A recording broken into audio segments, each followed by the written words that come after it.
Era septiembre, despertaban tus cuerdas mi herida, después de la labor de derrumbarme, a mis hijos llorar, acordarme, levántenme guitarras braceras, guitarra que cruzaste fronteras, por Río Bravo y por el Suchiate, añorando derrumbar metate. Mi viejita murió sin mi abrazo, guitarra que espera mi regreso. Atahualpa te ha dicho sus penas, guitarras que aguantaron pandemias, dictaduras, saqueos, progreso.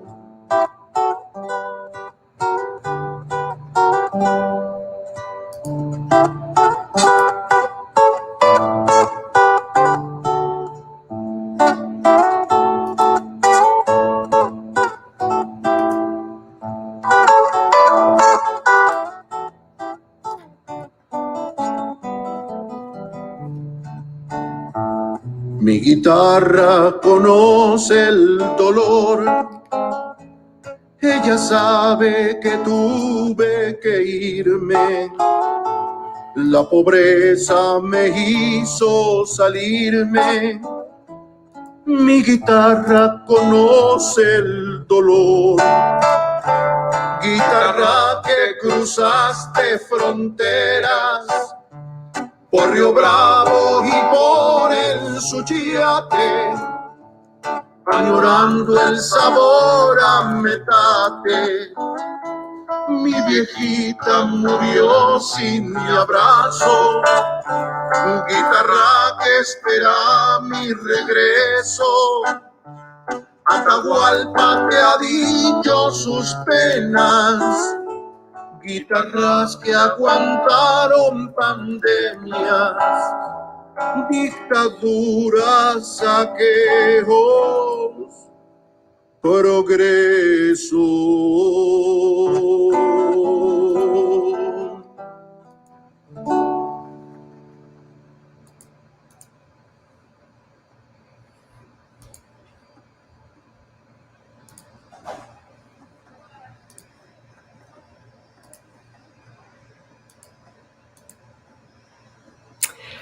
Muy buenas tardes, amigos de Dignidad Inmigrante en Athens. Hoy estamos aquí con Alys Williams y Lydia Brambila.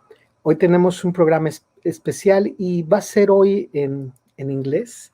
So don't go away, those English speakers. This interview is going to be in English. I just want to give a welcome for those who speak Spanish only. So hoy día tenemos este programa especial, pero los esperamos para que se integren el próximo sábado al mediodía para el Festival Latino y a las 4 de la tarde para el lanzamiento de Voces en Pandemia. Good afternoon. Thank you so much, Alys, and thank you, Lydia, for coming today and have this conversation about Voces en Pandemia. Voces en Pandemia is a collective, is an effort, it's a compilation of the stories of the migrant community in Athens, but also the perspective of the songwriters. It's a collaboration in two songwriters in Mexico, two songwriters in Athens, and myself, who is between ni de aquí ni de allá, como decimos en Mexico. So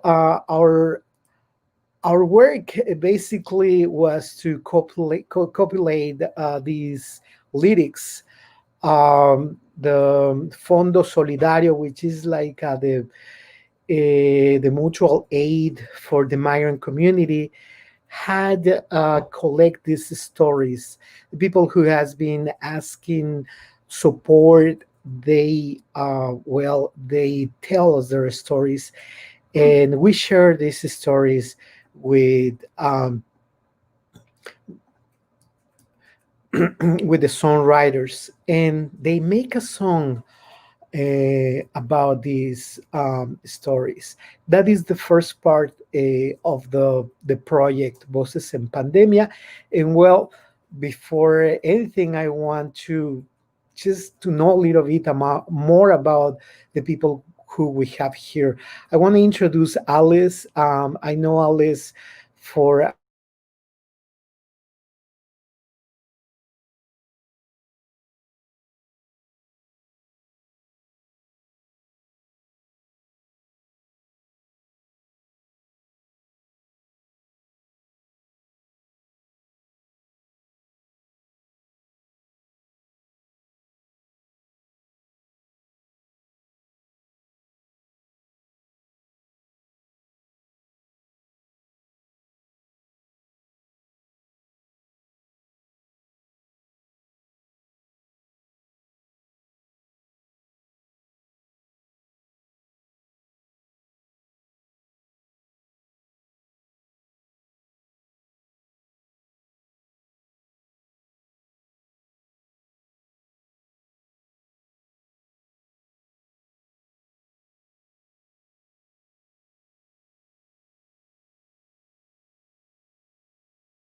She Yeah, we are live. I'm sorry, we have difficulties here with the internet, and yeah, of course that we're gonna bring here our um, our friends. Alice, I'm so sorry. I, yeah, I totally lost the internet, and yeah, it's a tragedy with this internet time. But yeah, I'm here now. We're here, and Alice, can you tell us a little bit about your work, please? I'm having trouble because I'm hearing two audios. Are you hearing that too? I'm fine. Yeah. You're fine. Okay. Well, good evening, everybody. Thank you, Beto. I'm so excited to be here. Sorry. Very strange audio stuff. Okay, Yeah. so Alice, maybe you have your Facebook or any other application on. Maybe you ah, that's it. mute that one. Yeah. Okay. That was it. Thank you. No, I'm so excited to be here with you, Beto, and to meet you, LyDian. And I'm a big fan of both of you and of this project. And I wanted to acknowledge that today is Dia de la Raza, and that's a very important day. So, and also acknowledge that we're sitting here, at least I am, and I know Beto and I live in the same neighborhood, on land that belonged to the Muskogee people. So acknowledge that. And can everybody hear me okay? Yes. Yeah, Yes. now you It's can. come fine. Yeah. Okay. And so I'm a very recently I'm a beginner songwriter. I've sort of been a closet poet for a long time, but I actually make my living as an economist, which is about the least poetic thing you can do. But I have a music and a poetry habit. So I was very excited when Beto gave me the chance to write something for this project. And it kind of grew out of the work that I've been doing with Dia as a buddy with some of the families that were part of the Fondo de Emergencia. And I mean, I've been doing the buddy work for about 3 years now. So that's me. Great. Thank you, Alys. Let's hear now from Lydia. How you doing? I hope you're doing good. Can you tell us I'm a little doing bit good. about yourself? Yeah, so my name is LyDian Brambilla. Me llamo LyDian Brambilla. Identifico como trans non-binary y uso they them pronouns en inglés y ella en español. I'm just really excited to be a part of this project. I thought it was really beautiful to hear the opening song, Guitarras Braceras. It communicates so much of the experience of the people in my family and the people that we're allied with here in Athens, Georgia. And to hear that perspective, like blending art and a worker's consciousness, was really powerful. As far as participating in this project, I tried to write songs that, you know, said communicated effectively story 7 without changing anything or misrepresenting a perspective that isn't mine.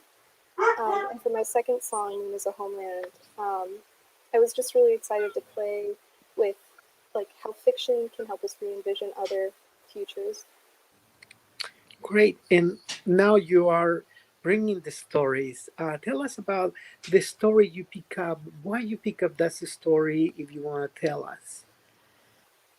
Why did I choose story 7? Yes. Yeah, for me, the thing that really stuck out to me about that story was that the speaker was very specific in that her wages were being stolen from the Mexican restaurant where she was working, where the owners weren't Mexican.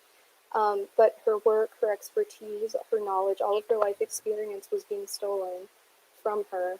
And even now, during this pandemic, when so many of us do have the privilege to be at home, there are people who are having their wages stolen by people who don't have to take on the same risks as their workers. So I really just wanted to give that song what I could. And no, you know, songwriting is different for every single person, for every songwriter, and sometimes it's painful. How was this experience with you? Because these are they are very dramatic, painful stories, the lives of the migrants, and yeah. So tell us a little bit about your experience in that sense. Yeah, on the one sense, it's, it was a way to see a story that I don't have in my family, that I don't really encounter in my daily life. Like this story from an anonymous person that I may or may never meet. And so trying to sit with that story and trying to do it justice without speaking over that voice or projecting anything onto that voice, I felt like it was my responsibility, and it was hard to do because it's hard to write alone when you don't have that person in front of you to ask follow-up questions. Like, do you feel like I communicated this well? Do you feel represented correctly by this?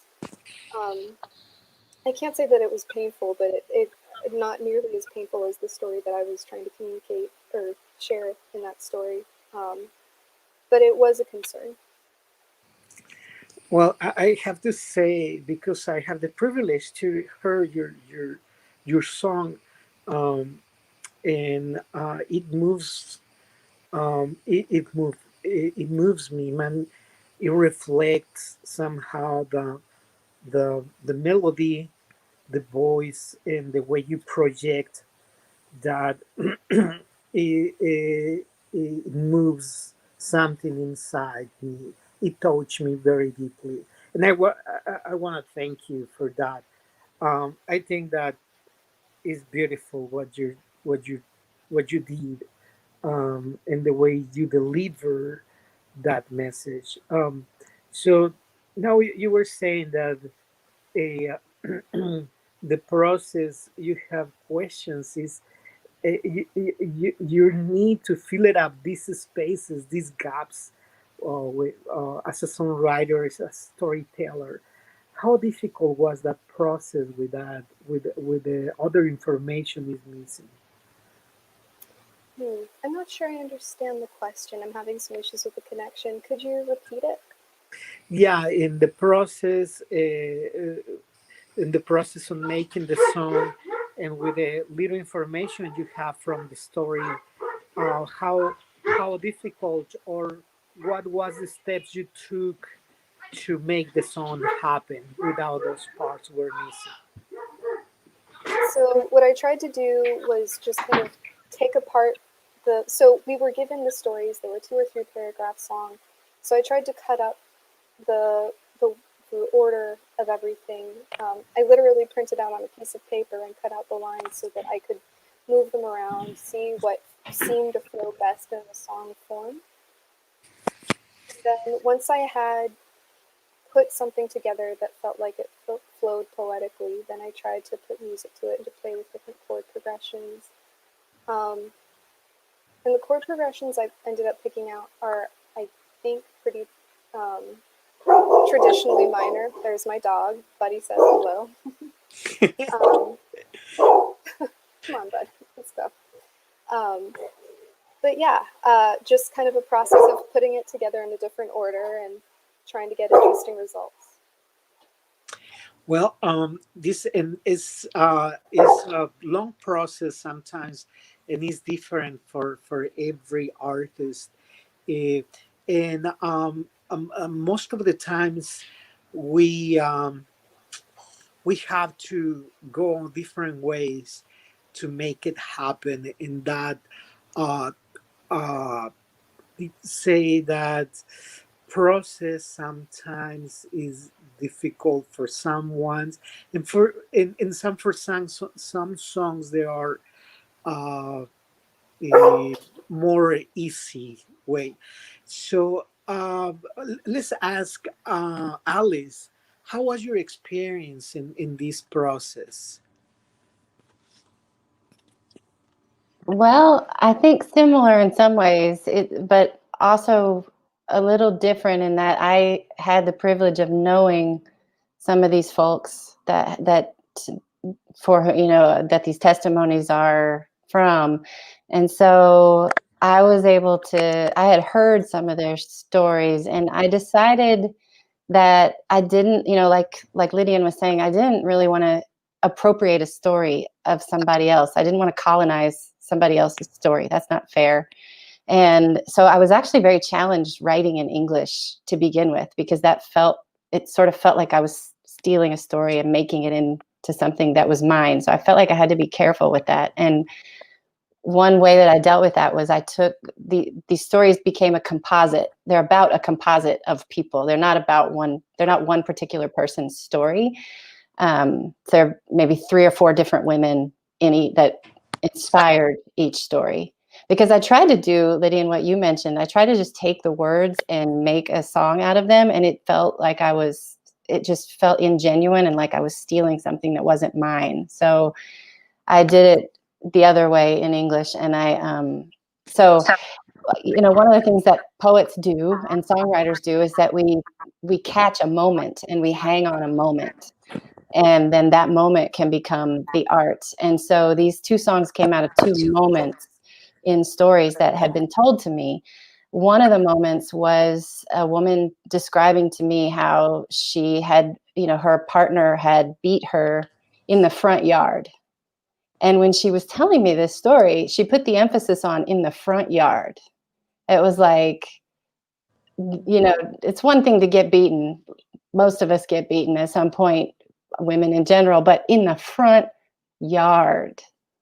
And the thing, this is a person and a composite of people that had left everything they knew at such a young age with nothing, crossed a desert, crossed a river, figured everything out, raised kids. I mean, in one case, watched her mother when she was a kid cooking dinner with an M16 strapped to her back. I mean, this is a badass woman.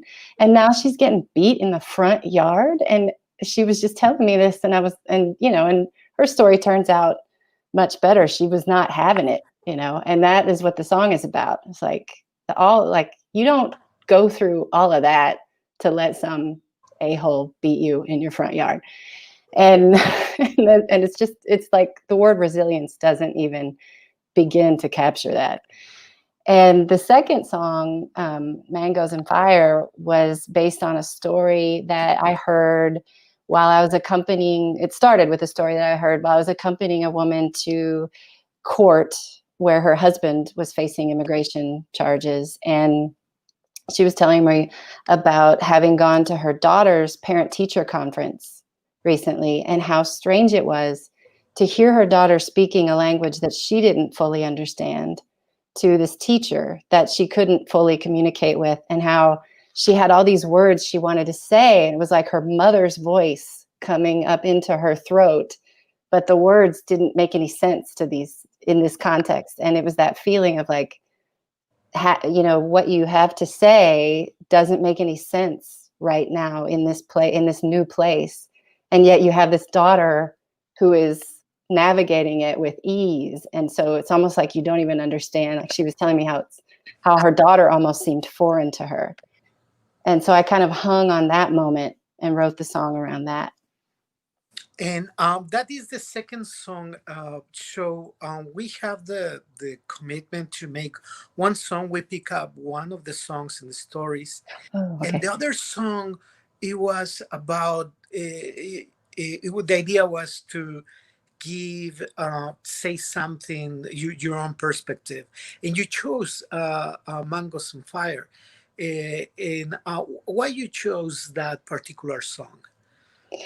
That was the one that was inspired by just what it feels like to kind of live in between worlds. And I thought that like what I was trying to get at with this song was really a universal experience, some of these universal themes that I hear over and over when I'm able to spend time with people that have come here from other places. And there's this feeling of always being a little bit unsettled, you know, of like another person said this to me, and I put this in the song too, that, you know, it rains here like crazy. It doesn't rain like that back home. And I live on this street full of people that I don't know, and how strange that is. And people that I feel like I'll never really know. And sort of this feeling that you can't go back to where you came from. And you also don't really ever belong here, but you do belong to everyone else that has that same experience. So I was trying to get at that theme. I don't know if I did a good job or not, but I sure did want to. I don't think there is a right or wrong answers in this. We just try and we do the best we can. But Lydia, when you choose the second song, Homeland, I think is the name. Why you choose that song to reflect this moment in your life? Yeah, again, mi nombre es LyDian. Y yo escogí I keep switching between. I picked that song, or I wanted to write this song because I had just been thinking about how many different traditions do treat the moon as a homeland. That's a fairly common diasporic idea. And so for me, it was important to try and think of homeland not necessarily as a place, but as something that follows you, as something that you make with others wherever you are. It's the experience that, I saw. I'm a first generation, a Mexican American, so for me the experience of being the child of immigrants meant moving around a lot, knowing a lot of different ways of being home.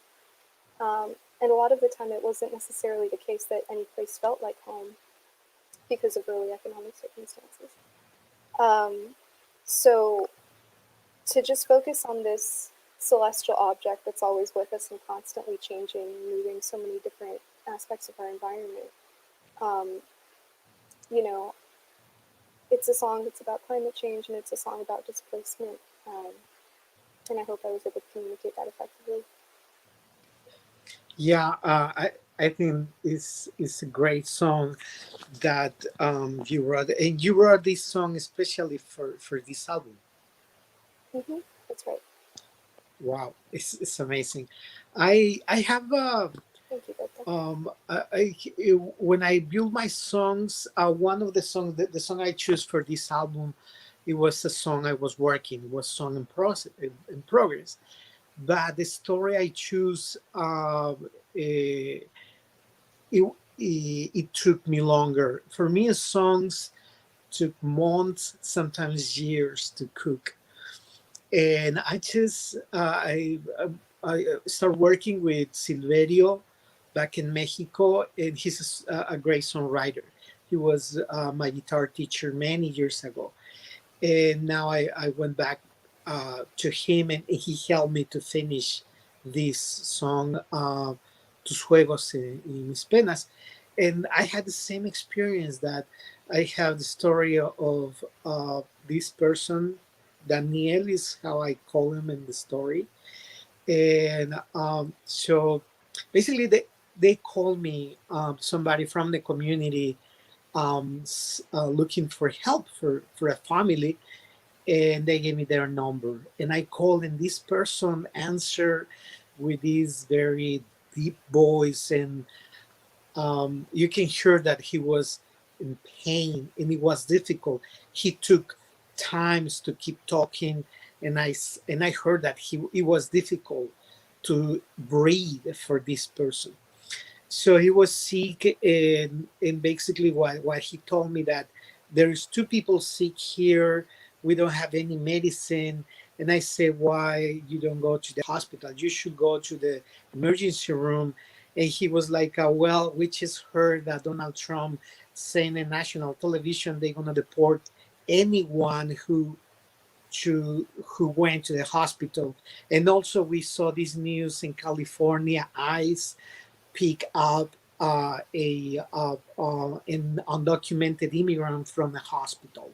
So he was terrified, and that struck me that he was literally dying there, and he was in pain, and he chose to not seek help because he was terrified of being deported. And finally, an organization in Atlanta, they contact a Colombian doctor, and this guy convinced him to go to the hospital and basically save his life. He was, I think, he was induced coma because he could breathe, and basically we saved his life. I spoke with him last week, 2 weeks ago again, and now he has bills of almost $100,000 bills from the hospital.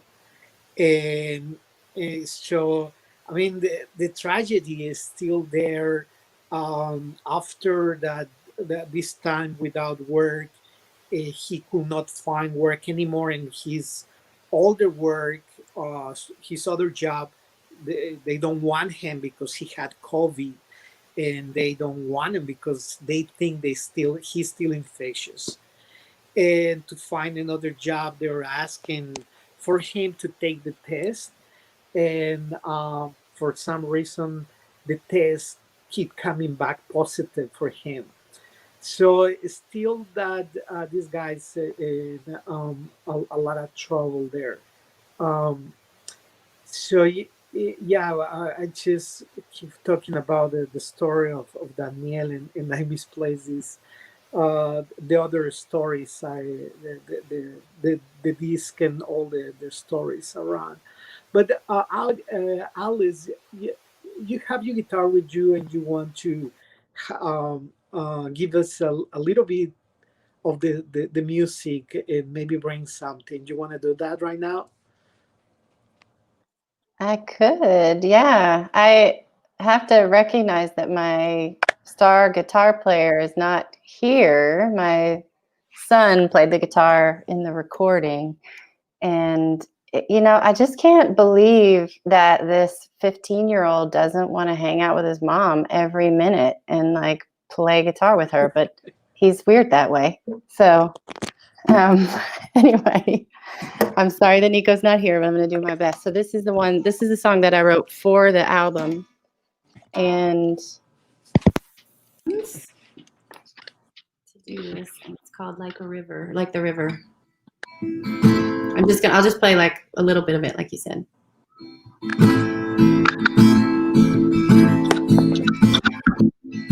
I come from El Salvador, near San Miguel.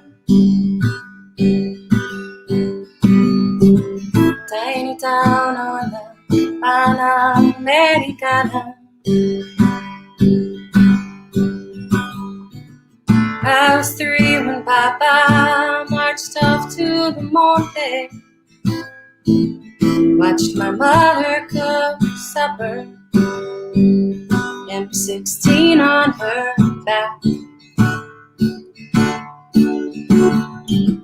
At 14, the pandillas came for my brother. Just a girl, Mama knew they'd soon claim me too. She cried when I boarded that bus for the desert. The river rose like a ghost, but it swallowed me whole.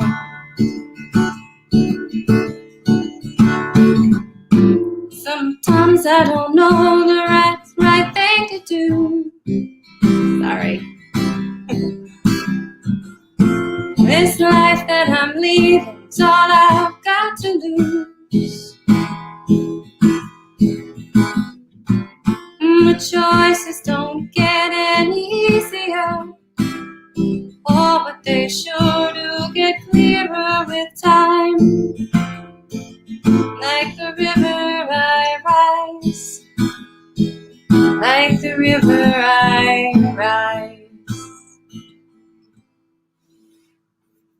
That's the first part.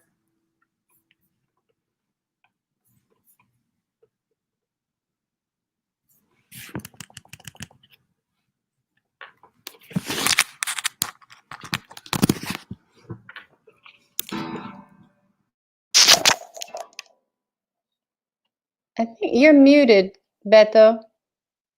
Oh my God. There you go. Yeah. Can you tell us why you choose this piece for this program? Can you highlight it? You mean to play now?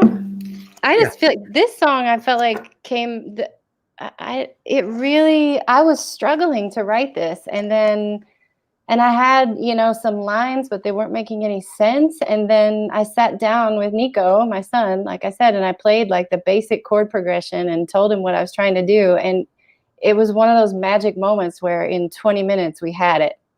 And it just felt like I don't know, it felt true to the stories and to the messages that we wanted to put forth. And so I thought we would stick with it. And the second part does talk about the virus a little more. So it's more, that comes out later. But yeah, it was more just that it was such a beautiful process to write, and it felt true.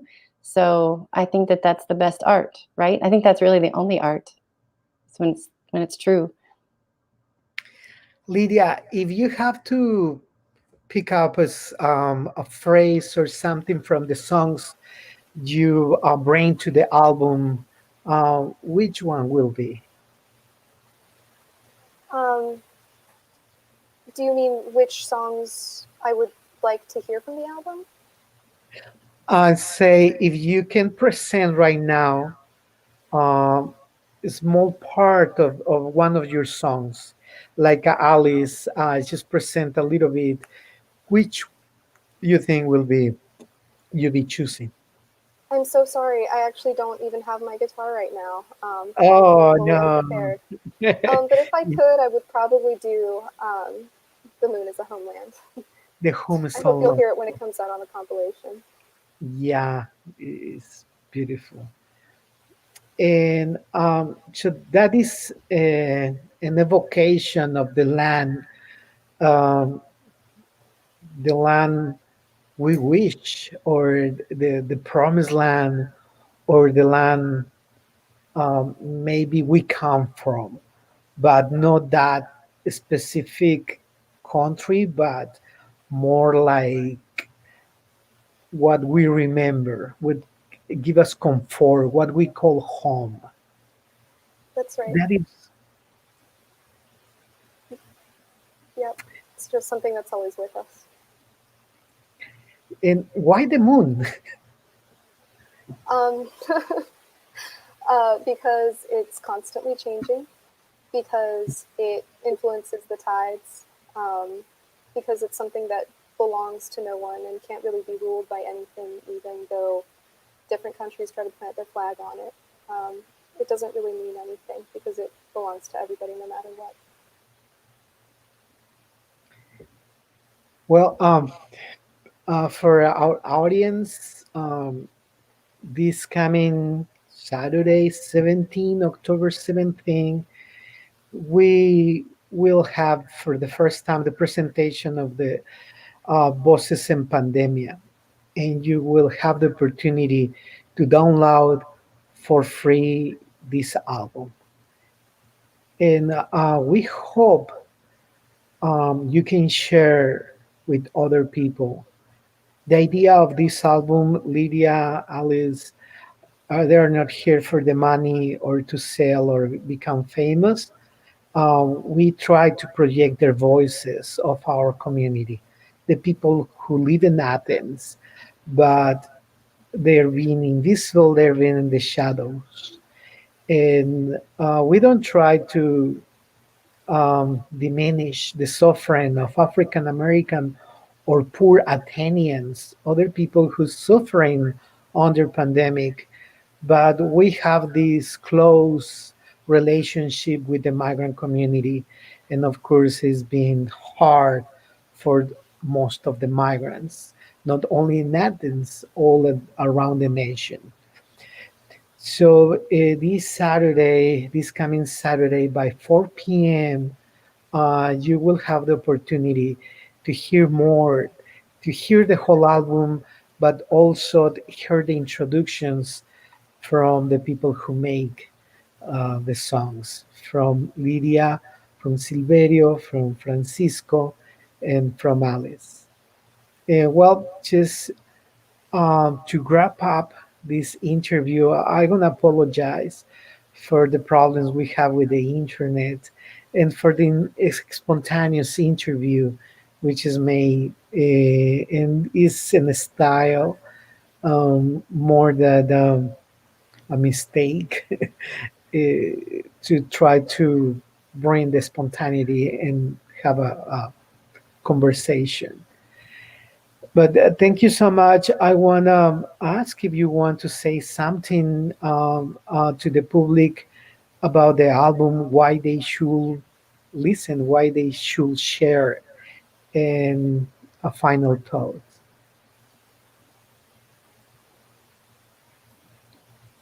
Anyone? Sure. Yeah, I'm very grateful to have participated in this project. Thank you for having us. Yeah, and I wanted to say, I mean, I am not, my background is not Latinx, and so it has been a privilege for me to even be, welcomed into this community in the way that I have been and welcomed into this project. And I think there are a lot of people like me that come from backgrounds of, being white and privileged in Athens and elsewhere that probably don't often get to hear these voices and these experiences. And so I think it's so valuable that these voices are heard in this beautiful way at this time.